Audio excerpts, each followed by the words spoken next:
El Tour de 1992 intentó aportar su grano de arena en el proceso de la Unión Europea. 7 naciones formaron parte de un itinerario que sumó 4.000 kilómetros. Su punto de partida por primera vez en su historia fue San Sebastián. La etapa prólogo de 8 kilómetros reunió a 216 corredores de 20 países en 24 equipos.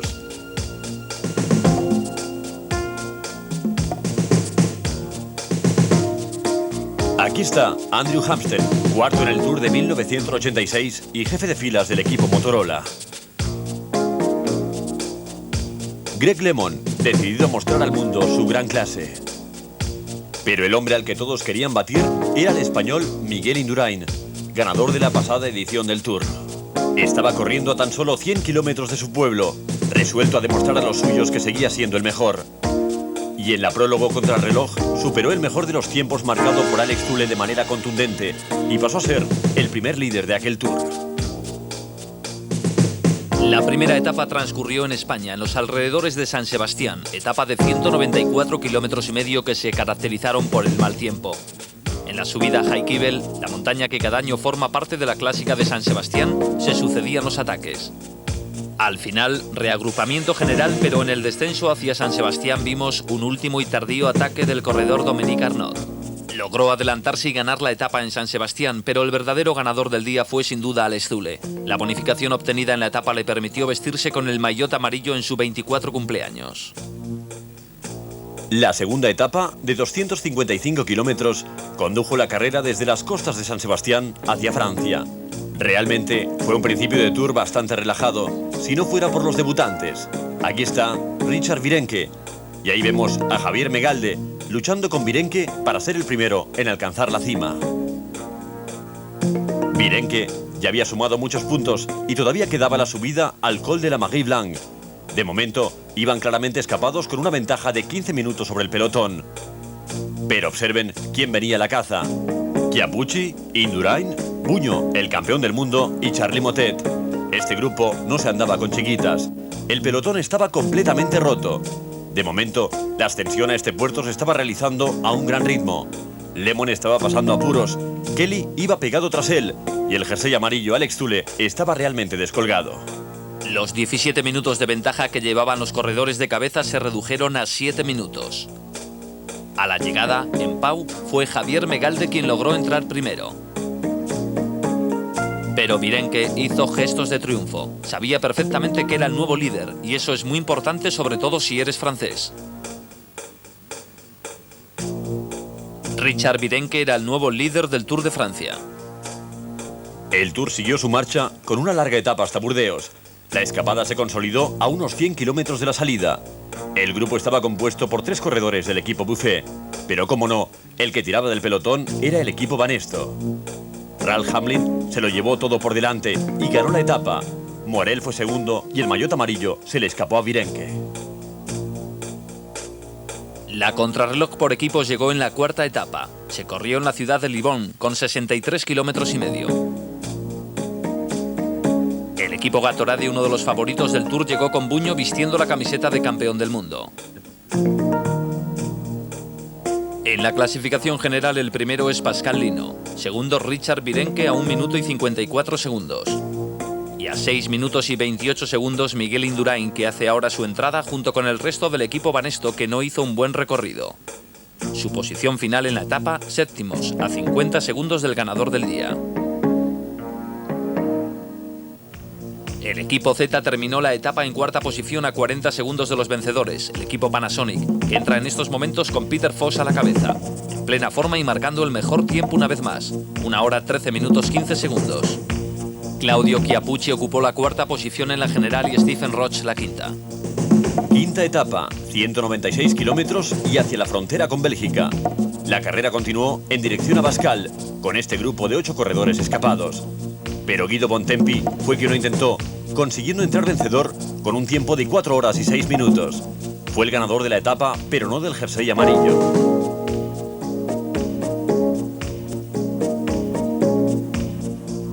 La sexta etapa de 167 kilómetros nos llevó hacia Bruselas cruzando la frontera con Bélgica. A este corredor, Claudio Chiappucci, no había nada que se le resistiera. Estaba decidido, como dijo, a atacar hasta el final del Tour en el mismo París. El grupo de escapados era el francés Thierry Marie, el número 21 Chiappucci, el 92 Johan Capio y el número 51 Greg LeMond. Daba gusto ver atacar a los grandes en un día como este. El tiempo era horrible y eso pudo suponer grandes diferencias al final del día. La distancia de los escapados iba en aumento. La diferencia era entonces de más de 2 minutos. Un sprinter francés sería el ganador en Bruselas, Laurent Jalabert. Segundo, Claudio Chiappucci. La clasificación general se mantenía con Pascal Lino a la cabeza. Siguiente etapa, 188 corredores. La carrera pasó por diferentes escapadas y reagrupamientos, pero este pequeño grupo tuvo más suerte. Stephen Roche estaba en él y a pesar de su problema con la espalda, parecía estar disfrutando del Tour aquel año. Roche a la cabeza del grupo junto a Valerio Tebaldi. El corredor del equipo Helvetia, Gilles Dillon, iba detrás de él. A medida que nos acercábamos a la cima del Galbert, ya cerca de meta, el grupito de los corredores estaba a salvo, con 1 minuto de diferencia. De Lyon fue el vencedor de la etapa, lo que seguramente le supondría una inyección de moral después de 4 horas y 21 minutos sobre el sillín de la bicicleta. La siguiente nos llevó a un nuevo país, Alemania. En 4 días se habían recorrido 4 países. Fueron 206 kilómetros y medio. Vemos a Schivi intentando la escapada con el dorsal 166 junto al español Yannick Barrutia. El salto tuvo lugar en el último kilómetro. El belga Jan Nivens se desligó del resto de los escapados. Nivens ganó la etapa. La primera para Bélgica en este Tour, aunque la general quedaría tal como estaba.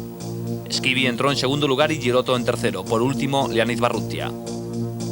Los corredores fueron trasladados a Luxemburgo. Esta fue la primera de las etapas cruciales. La contrarreloj tenía 65 kilómetros. El trazado de la etapa tenía una gran dificultad. El viento soplaba fuerte y podía romper el ritmo. Vemos a Chiappucci en la salida. Era sexto en la general, por delante de Roche y a 3 minutos y 34 segundos del líder. Estaba dispuesto a todo, pero como alguien dijo una vez, es un corredor sin suerte. Acabó en segundo lugar en los 2 giros anteriores y segundo en el Tour de Francia del año anterior. Aquí vemos la salida del líder, Pascal Lino, con toda la presión que supone serlo. Esta sería la prueba más dura para él desde que se vistió de amarillo en Burdeos. Miguel Indurain parecía tranquilo. El corredor que lo puede ganar todo estaba inmutable, a pesar de que hasta el momento no había respondido a su condición de elegido, de ganador del Tour de Francia y de corredor de privilegio que estaba dispuesto a demostrar su clase. Pero Miguel Indurain, que en sus tiempos parciales parecía decidido a comerse vivos a todos los demás, había cambiado evidentemente. Acababa de coger a Fignon a 6 minutos de él en la salida, en una contrarreloj que fue la más rápida de la historia del Tour. Le había sacado a Buño más de 3 minutos y se colocaba segundo en la general detrás de Pascal Lino. Aún estaba todo el mundo hablando de la increíble contrarreloj de Indurain cuando los corredores se enfrentaron a la 10ª etapa de 217 kilómetros, que los llevaría de nuevo a Francia. Miguel Indurain aún no iba vestido de amarillo, pero ya estaba más cerca. Jalabert ataca, Jalabert encabeza, Abdullaparov justo en medio y Van Poppel atacando por el exterior. Fue Jean-Paul Van Poppel el que finalmente ganó. En la 11ª etapa hubo algunas subidas y 249 kilómetros y medio. Poco a poco, con cada pedalada, nos íbamos acercando más hacia los Alpes, la alta montaña. Indurain, todavía vestido de azul, lo sabía muy bien, lo que le permitió a Gol seguir en cabeza por el momento. En el recorrido de aquel día hubo un puerto de primera hacia el final de la carrera, la subida al Gran Balón. Gols había sido barrido sin piedad después de la larga escapada en la que llegó a tener una considerable ventaja. El pelotón se estaba rompiendo en la subida al Col de Bramant y todavía no habíamos llegado al Gran Balón, que era realmente el más duro de la jornada. Aquí están los 2 corredores en cabeza de carrera. Kornichev, en segundo lugar, fue el ganador de 2 etapas en el pasado Tour, incluida la última en los Campos Elíseos. Pero no había duda de que Laurent Fignon está inspirado en la ascensión al Gran Balón. Vemos al final del grupo al ruso Kornichev, al que habían dado caza. Fue una buena etapa la del español del equipo Class Arsenio González. Laurent Fignon recibía instrucciones de su director de equipo. El pelotón se acercaba, pero todavía mantenía 30 segundos de ventaja sobre el resto.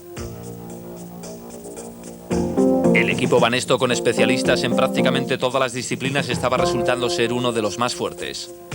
2 minutos de ventaja y 235 kilómetros recorridos. Suficiente para Fignon.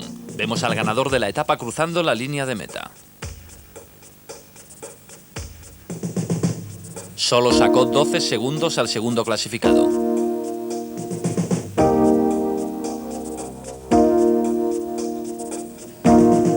Tras un agradable día en Dole, los corredores se enfrentaron a su primera jornada de montaña, llegando a la ciudad de Saint-Gervais, situada a los pies del Mont Blanc. Estaban ascendiendo al Col de Selève. El ritmo que se había marcado era más bien lento. Era una ascensión larga y dura, que en 1973 Luis Ocaña coronó en primer lugar y cimentó así su victoria final en aquel Tour. Un hombre del Banesto tomó el mando en la ascensión. Ralph Walsh iba en el grupo de cabeza. Detrás a la caza, Stephen Roche y Pedro Delgado. Vemos juntos a dos ganadores del Tour.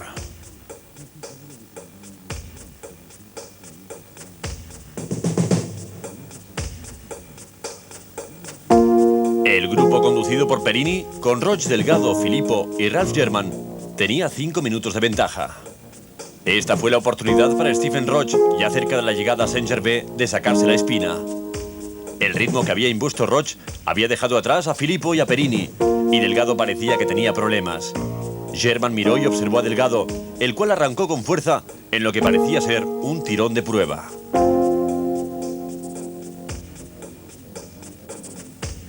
Roche no pudo mantener el ritmo.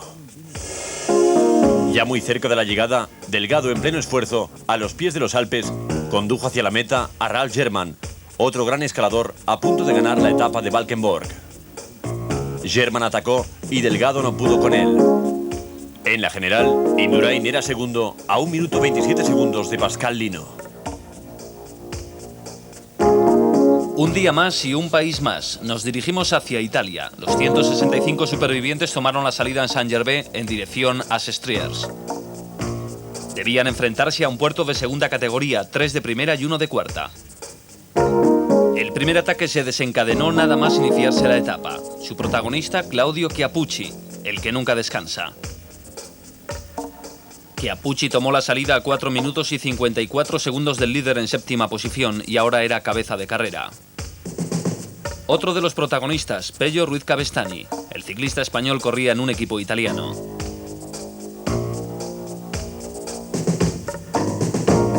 La etapa siguió su constante subida hacia lo más alto de los Alpes. Fue extraordinaria la escapada de Chiappucci. No parecía importarle el mañana. Simplemente atacaba con todas sus fuerzas hasta el límite de sus posibilidades. El grupo en el que iba Greg LeMond tenía problemas. Intentaban no quedarse descolgados.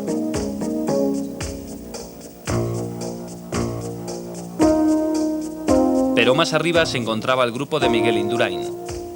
La diferencia en el ritmo de ascenso era evidente. Ahí estaba Indurain, en el centro de la imagen, subiendo con gran seguridad.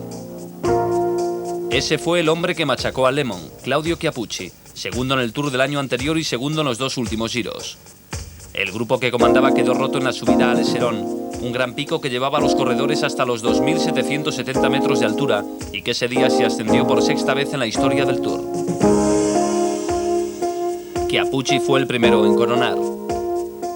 Fue absolutamente magnífica la escapada de ese hombre. Chiappucci, a su ritmo, mantenía la ventaja en el descenso. Ventaja que le supuso ser líder virtual en aquellos momentos. Ese era el grupo de Indurain, Buño, Roche, Delgado y unos 35 corredores más. LeMond iba al rebufo de esos corredores que pasaron por lo más alto a 3 minutos y 45 segundos. Buño parecía estar desconcertado y sin saber qué hacer al lado de su compañero Alonso. La actuación de Buño en la contrarreloj de Luxemburgo, en la que perdió 3 minutos y 40 segundos, defraudó a la afición y le debió dejar muy bajo de moral para el resto del Tour. Hubo un ataque de Buño, ayudado y lanzado por un gran escalador, Rondón, pero Indurain no tuvo problemas para alcanzar la rueda del campeón del mundo. Así pues, no había duda de quién era el enemigo de Indurain en este Tour. La ascensión al Col de Montseny continuó y Chiappucci seguía al mando de la carrera. Claudio Chiappucci había coronado todos los puertos de la jornada en el primer puesto, lo que sin duda lo colocaba destacado en el premio de la montaña. A medida que nos acercábamos a la cima, veíamos a Buño y a Indurain en actitud más ofensiva. En ese momento, estaban a 3 minutos y 33 segundos de Chiappucci, y eso parecía mucho tiempo. Chiappucci iba destacado, pero mucho más atrás estaba Lino, que había empezado a flaquear en el Col de Montseny. Indurain y Buño habían sido alcanzados por Hamsten y Bona. Chiappucci daba la impresión de estar muy cansado después de la gran escalada del día, 190 kilómetros en solitario. Chiappucci no debía desfallecer. Su gesta pasaría a la historia como una de las grandes escapadas de todos los tiempos.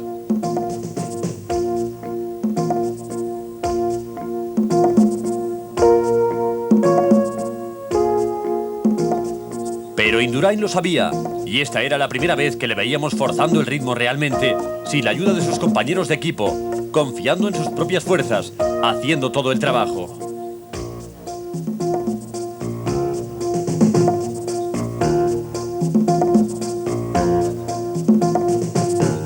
Indurain sabía que si quería ganar el Tour, tenía que parar a Chiappucci, y tenía que hacerlo ya. Franco Bona había metido la quinta y había dejado a Buño sin aliento para responder, pero Indurain se había dado cuenta de eso. Buño no estaba corriendo bien. Había estado siguiendo a Indurain, pero incluso eso parecía ser demasiado para él. No debía estar muy satisfecho de su actuación en este Tour. Franco Bona lanzó un pequeño ataque. Algunos aficionados animaban a Buño.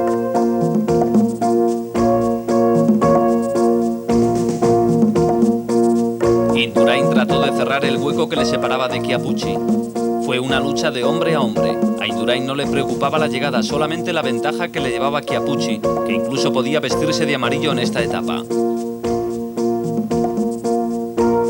El entonces líder Pascal Lino tenía graves problemas y estaba perdiendo mucho tiempo. Después de la maravillosa etapa de Chiappucci, habría un nuevo líder en el Tour.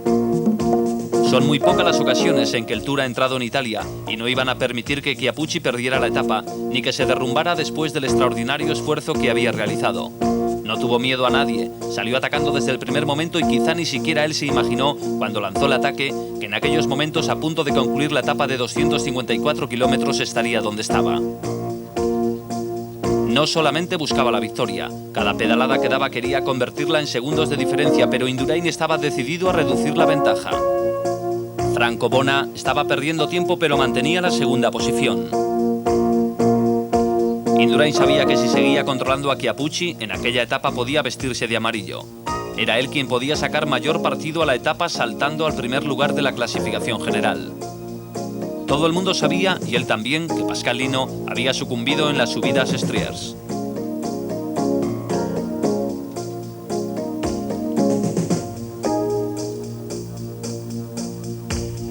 Era el último kilómetro e Indurain se acercaba lentamente. Pasó de 2 minutos a menos de 1 minuto 45 segundos. Franco Bona pasaba desapercibido. Y por fin la llegada de Chiappucci, que sería recordada como una de las mejores escapadas de la historia del Tour de Francia. Todo lo que tenía que hacer era aguantar hasta cruzar la línea de llegada. Toda su gente estaba esperándole en Strierz.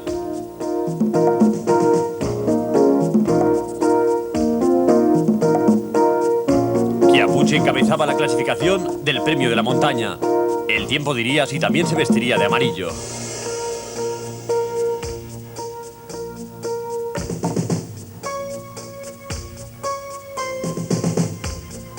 Chiappucci ya había pasado a la gran historia del Tour y la expresión en su cara lo decía todo.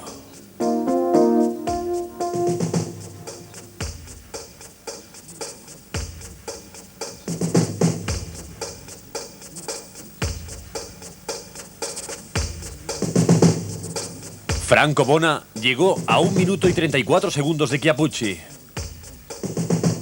Y detrás de él, casi pisándole los talones, llegó Indurain a 1 minuto y 45 segundos, lo que significaba que era el nuevo líder. Pascal Lino llegaba con un gran retraso, así que el nuevo maillot amarillo era Miguel Indurain. Buño llegó en 4º lugar, incapaz de contrarrestar los movimientos de aquella etapa, a casi 3 minutos de Claudio Chiappucci. La cuarta posición fue para el campeón del mundo.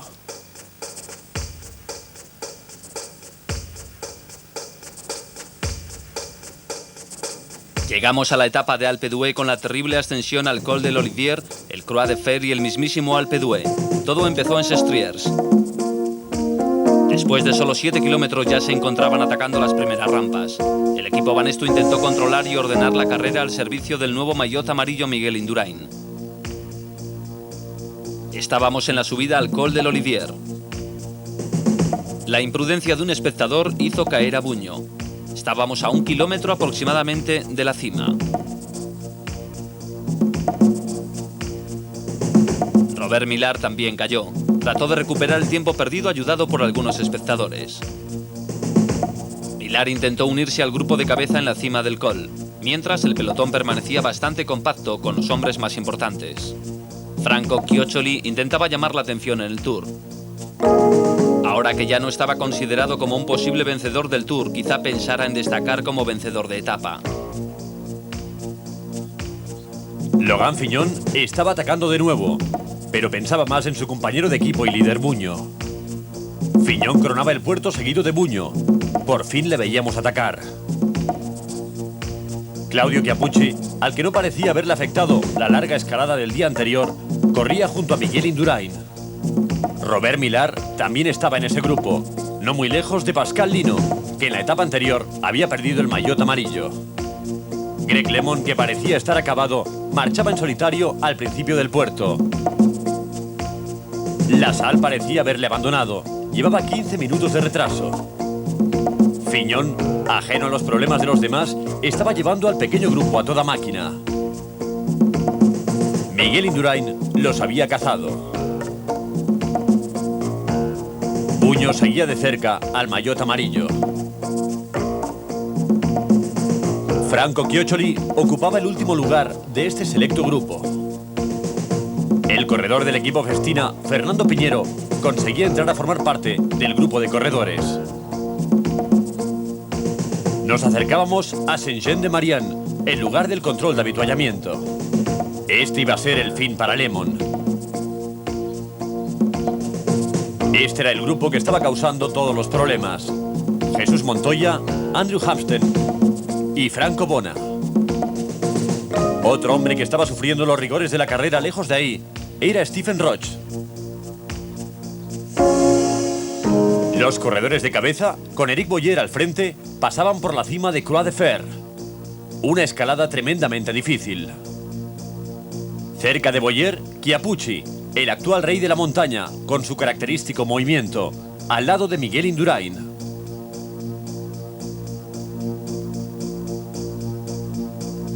Indurain era el único que podía preocuparle en aquellos momentos a Andrew Hampsten. La pancarta de 20 kilómetros marcaba el inicio de un calvario, la subida al Alpe d'Huez. Tan pronto como atacaron las primeras rampas, Claudio Chiappucci aceleró e Indurain se lanzó tras él, abandonando el pelotón. Estábamos en la falda de Alpe d'Huez, llegando a las 21 curvas impresionantes que hay hasta la cima. Chiappucci miró hacia atrás para ver si le seguían y cómo no se encontró con el maillot amarillo. Ahí estaba la respuesta, una vez más, de un campeón como Miguel Indurain. Aunque debería estar preocupado por el americano que tenía 5 minutos de ventaja y que marchaba muy bien. Aquí están Andrew Hampsten a la izquierda, Franco Bona y Jan Nivens, la gran sorpresa que todavía se mantenía en el grupo. Bona había tenido una buena actuación en estos 2 últimos días, en los Alpes. El día anterior había sido segundo en Sestriers. Los aficionados les ofrecían botellas de agua. La mayoría llevaba 3 días esperando la llegada del Tour para coger un buen sitio. Algunos espectadores van cada año y suelen situarse en el mismo lugar. Esta era la 17ª ocasión en que el Tour terminaba etapa en Alpe d'Huez. La altura no es mucha, un poco más de 1800 metros, pero la pendiente y el trazado de la carretera lo hacen de extrema dificultad. El primer ganador en Alpe d'Huez fue Fausto Coppi en 1952. Era tremendo el ritmo impuesto por Hampsten que hacía que Boyer tuviera problemas para seguirle. Boyer, el sustituto de Greg LeMond, ahora que este se había ido, tenía problemas en la subida al Alpe d'Huez. Nivens ya no estaba entre ellos, lo que no fue ninguna sorpresa, pero Bona todavía aguantaba.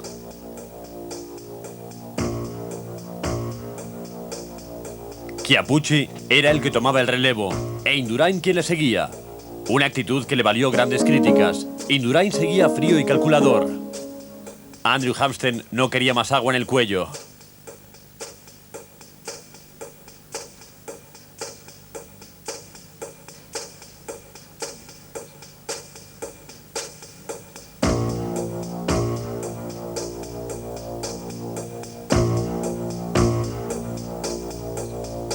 Hampsten estaba a mitad de camino de la cima y Bona parecía empezar a flaquear. Hampsten no bajó el ritmo, ni siquiera miró para ver el destrozo que estaba causando su escapada.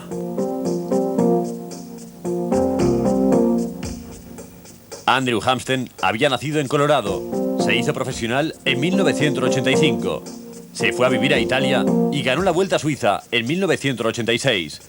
Fue la primera victoria de un ciclista americano en una prueba por etapas.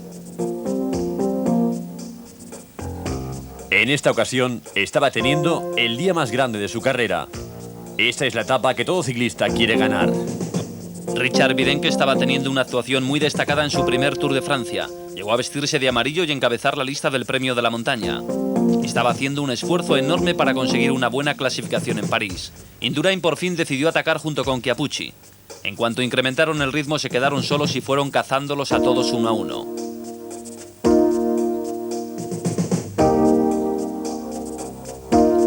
Franco Bona, a menos de 2 kilómetros de meta, todavía conservaba su segunda posición detrás de Andrew Hampsten. No estaba nada mal. El día anterior fue segundo detrás de Chiappucci y ahora iba el segundo en Alpe d'Huez. Estupendo esfuerzo el del italiano, que supo mantenerse al amparo de dos grandes corredores en esos dos últimos días. Claudio Chiappucci y Miguel Indurain seguían juntos. Andrew Hampsten estaba a 1 kilómetro de la meta. Quizás no ganara el Tour, pero seguro que en aquella jornada iba a escalar un montón de puestos en la general.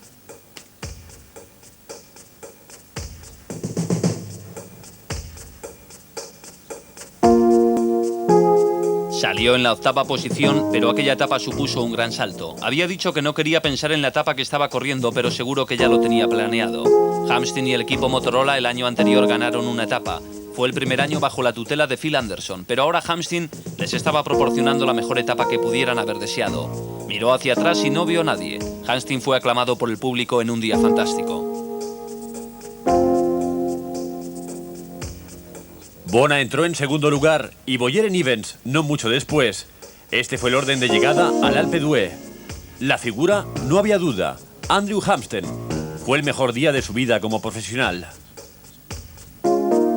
Indurain llegó a 3 minutos y 15 segundos, lo que le mantuvo como líder de la general.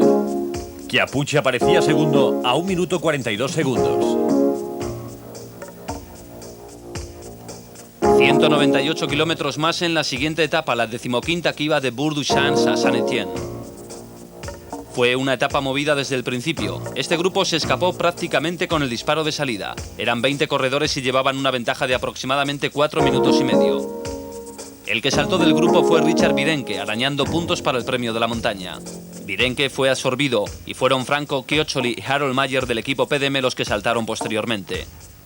El pelotón llevaba 4 minutos de retraso con respecto a los dos escapados, pero no representaban ningún peligro para el liderato de Indurain.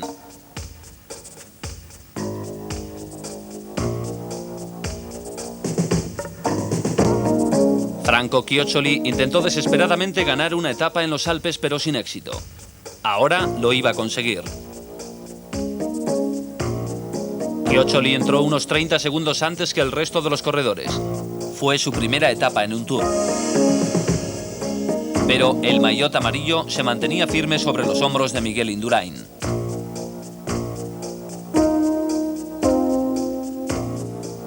Decimosexta etapa, Saint-Étienne-la-Bobol, de 212 kilómetros. Después de la batalla de los Alpes quedaban 133 supervivientes. La lluvia apareció y provocó algunas caídas.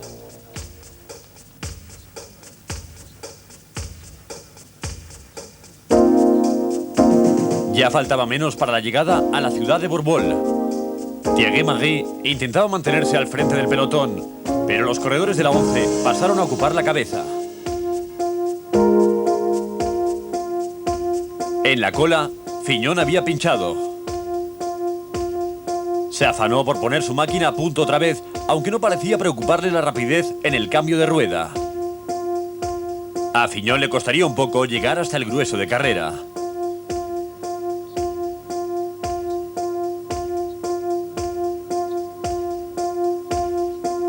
Stephen Roche, que iba primero, no se esperaba el mal tiempo que encontraría en la cima.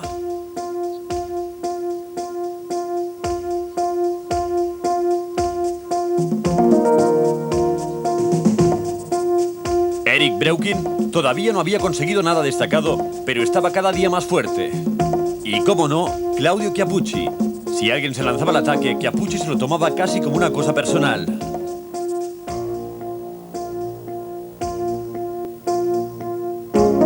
Naturalmente, Indurain iba detrás de él para asegurarse de que no sacara ninguna ventaja.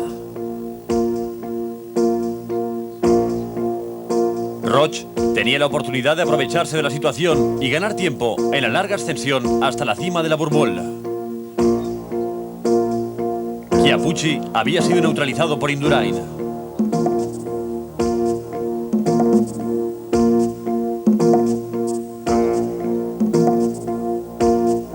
Chiappucci se resignaba a ir a la rueda del equipo Banesto.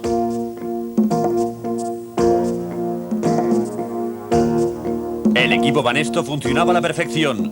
Tenía un hombre para cada situación y cuando no lo tenía, Indurain se hacía cargo de todo. Neil Stevens protagonizaba una gran subida.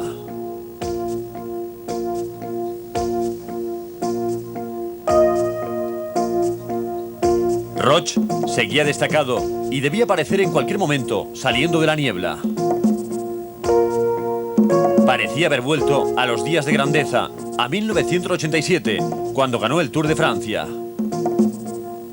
El que fuera ganador del Giro y campeón del mundo en 1987, ya había ganado una etapa en condiciones muy parecidas en el Col de l'Aubisque, en los Pirineos. Ahora repetía la victoria en otra montaña, la Bourboule.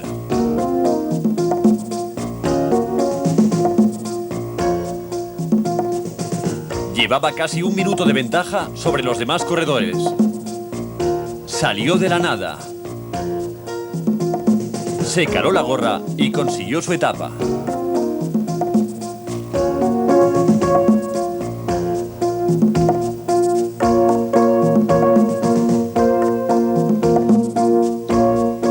Solo quedaban 131 supervivientes en el pelotón y el último de la clasificación estaba a casi 4 horas de Miguel Indurain. Era otro español, Fernando Quevedo. Hubo un ataque temprano. Jean-Paul Colotti, seguido del holandés Frank Maassen y del tercer corredor Marc Sirgin, del Panasonic. Los tres formaban el grupo de ataque. Al paso por el control de avituallamiento, la escapada parecía ya un hecho consumado.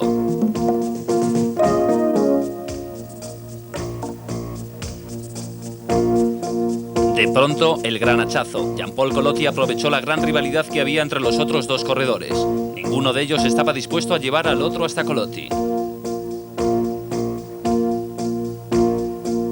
El equipo Banesto marchaba al ritmo que convenía a su líder Miguel Indurain sin preocuparles la escapada de los tres corredores de cabeza.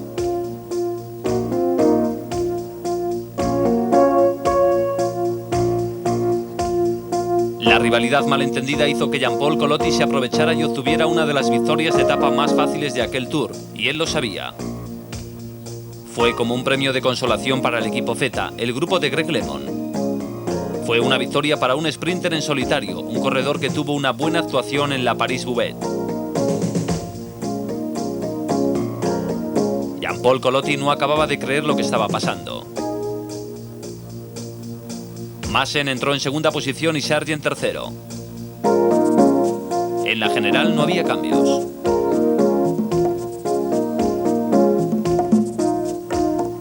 La 18ª etapa de 212 kilómetros nos llevaría hasta Tours.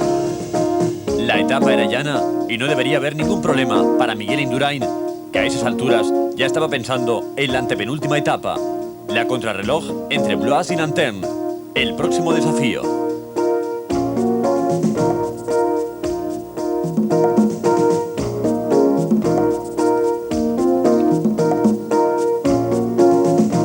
La carrera continuó a gran velocidad.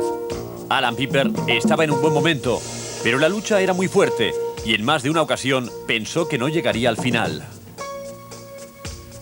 El fuerte viento de cola mantenía al pelotón más o menos unido. Era difícil escaparse. Paul Anderson lo intentaba y detrás Franz Maassen, que quizás se sintió culpable por haber desperdiciado la victoria en la etapa anterior, junto con Marc Sergent, y habérsela regalado a Colotti.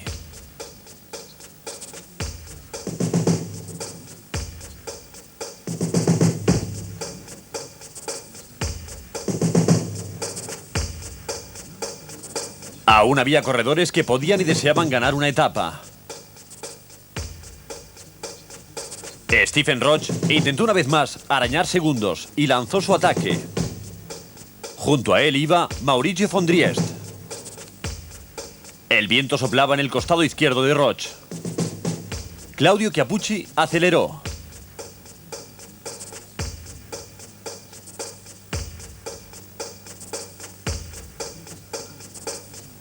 Alan Piper quiso intentar la escapada, saltó del pelotón y consiguió unos metros de ventaja, pero estaban muy cerca.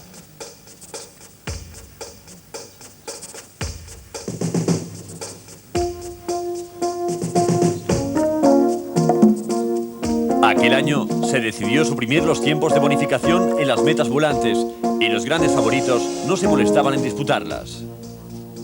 Un pelotón de 130 corredores no tenía nada que ver con los 216 que habían tomado la salida en San Sebastián.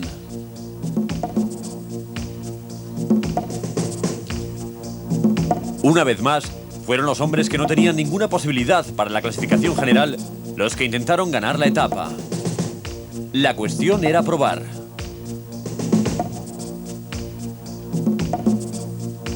Alberto Eli fue uno de ellos, pero también fue absorbido. Ya estábamos llegando a Tours, enfilando la larga recta hacia la meta.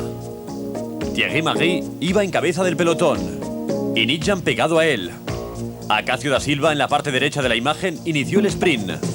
Nijam estaba a su lado y Margy continuaba muy fuerte. Acacio da Silva, maillot amarillo en Luxemburgo hacía 2 años, iba en cabeza. Nijam intentó llegar a su altura y Margy corría en el extremo. Margy iba a poder con todos. Llegó primero. No se produjeron cambios en la general. Llegamos a la segunda gran etapa contrarreloj, 64 kilómetros desde Tours a Blois. Aquel debía ser el día en que viéramos a Miguel Indurain confirmar su posición como ganador del Tour de 1992. El corredor que acababa de tomar la salida era Steven Hatch y este otro Steven Roche, que se aproximaba a línea de llegada en Blois. El tiempo marcado 1 hora 16 minutos y 32 segundos. Desde luego no iba a ser el mejor tiempo del día.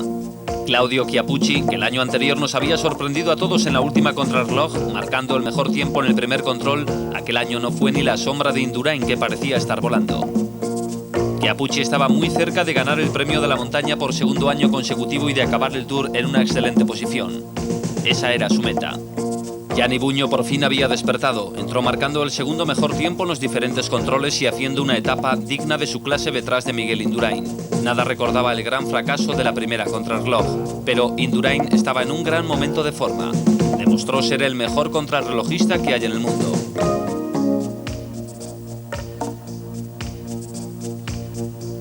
Claudio Chiappucci estaba llegando al final. Su tiempo estaría dentro de los 6 mejores del día, pero había cedido casi 3 minutos a Indurain,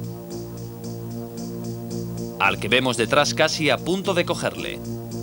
Chiappucci salió 3 minutos antes, pero Indurain consiguió el mejor tiempo del día con 1 hora 13 minutos y 21 segundos. Gianni Bugno, superándose a sí mismo, solo perdió 40 segundos. Quedó segundo en la clasificación del día y tercero en la general detrás de Chiappucci.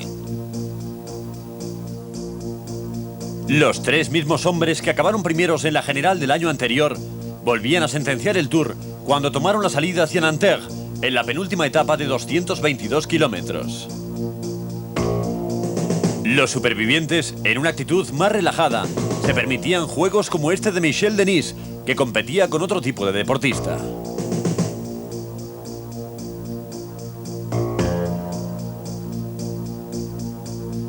Seguían los ataques en aquella carretera larga y llana que nos conduciría hasta la llegada en Nanterre, en las afueras de París.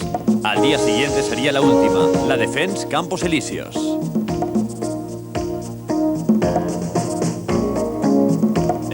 La carrera siguió batiendo récords de velocidad y bajo la vigilancia del equipo Banesto.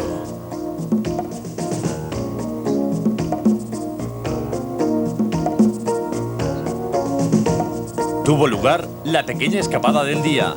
Nadie le concedió la menor importancia, excepto uno de los escapados, Peter de Klerk, que intentaría una segunda victoria para el equipo Lotto. Peter de Klerk delante de Vansela y de Thierry Logon. Finalmente, fue de Klerk quien se llevó la palma. Ninguno de los tres corredores contaban para la general, pero llegaron 7 minutos por delante del pelotón en el que iba Miguel Indurain.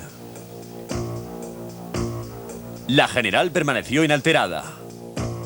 141 kilómetros y 130 supervivientes tomaron la salida para la última etapa del Tour en París.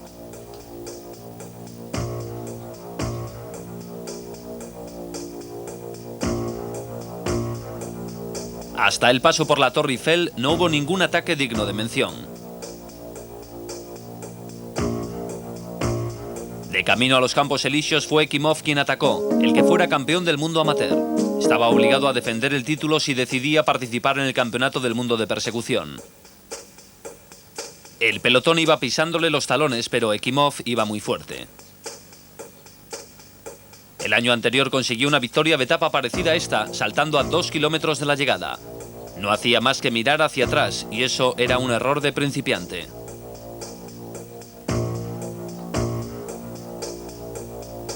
Le vemos cruzando la Plaza de la Concordia. Tras una curva se puede ver el final.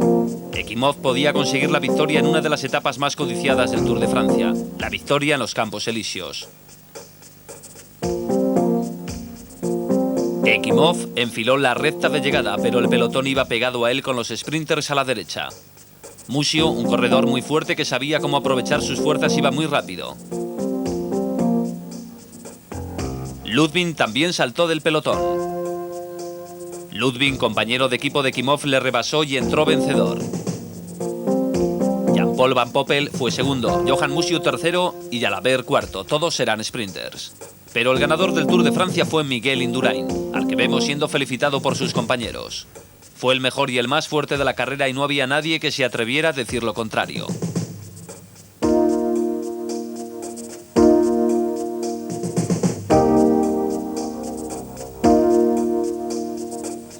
Los mejores aplausos en los Campos Elíseos fueron para el ganador del Giro y del Tour, el primer español que conseguía el doblete el mismo año. Los franceses también tuvieron su campeón, Laurent Jalabert, que quizás un día fuese el ganador del Tour. Era un corredor excelente y muy completo, el ganador a los puntos por delante de Museeuw. Fue una gran contienda la de estos dos hombres que al final se decantó en favor de Jalabert. Claudio Chiappucci ganó el premio de la montaña por segundo año consecutivo. Supo mantener el interés de todos los seguidores del Tour desde el principio hasta el final. Su gran hazaña, sin lugar a dudas, fue la etapa de Sestriers. Fue el ganador del premio de la montaña con todos los honores y con una gran diferencia sobre el francés Richard Virenque. Pero el hombre que se llevó lo mejor en los Campos Elíseos y la mejor ovación del día fue Miguel Indurain, ganador del Giro y del Tour de 1992, su segundo Tour consecutivo.